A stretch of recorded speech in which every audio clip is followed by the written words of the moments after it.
রতুয়া ১ নম্বর block Chandmuni ২ নম্বর পঞ্চায়েতের অন্তর্গত শালাবাদপুর গ্রামের শালাবাদপুর বিবেকানন্দ শিক্ষা মিশনের ৪র্থতম বাৎসরিক ক্রীড়া সাংস্কৃতিক অনুষ্ঠান হয়ে গেল রবিবার।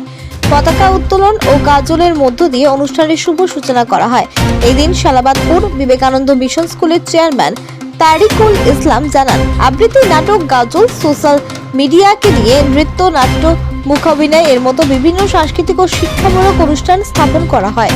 আজকে আমাদের শালাবাদপুর বিবেকানন্দ শিক্ষা মিশনের বার্ষিক ক্রীড়া প্রতিযোগিতা ও সাংস্কৃতিক অনুষ্ঠানের সূচনা করা হয়েছিল।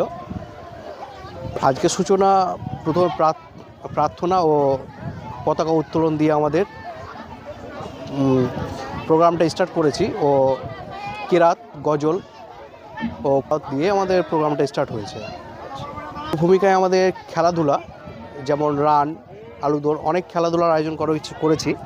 আর বিশেষ করে সমাজকে সচেতন করার জন্য শিক্ষা নিয়ে কিছু নাটক আমরা তৈরি করেছি এবং লোকজনকে দেখাবার খুব ভালোভাবে ব্যবস্থা করেছিলাম।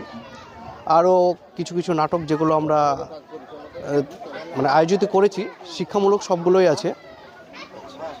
মিশনের নাম শালাবাদপুর বিবেকানন্দ শিক্ষা মিশন। এখানে LKG থেকে ক্লাস 8 অবধি শিক্ষাদান দেওয়া হয়। ওই প্রায় 150 মতো প্লাস। আপনার নাম?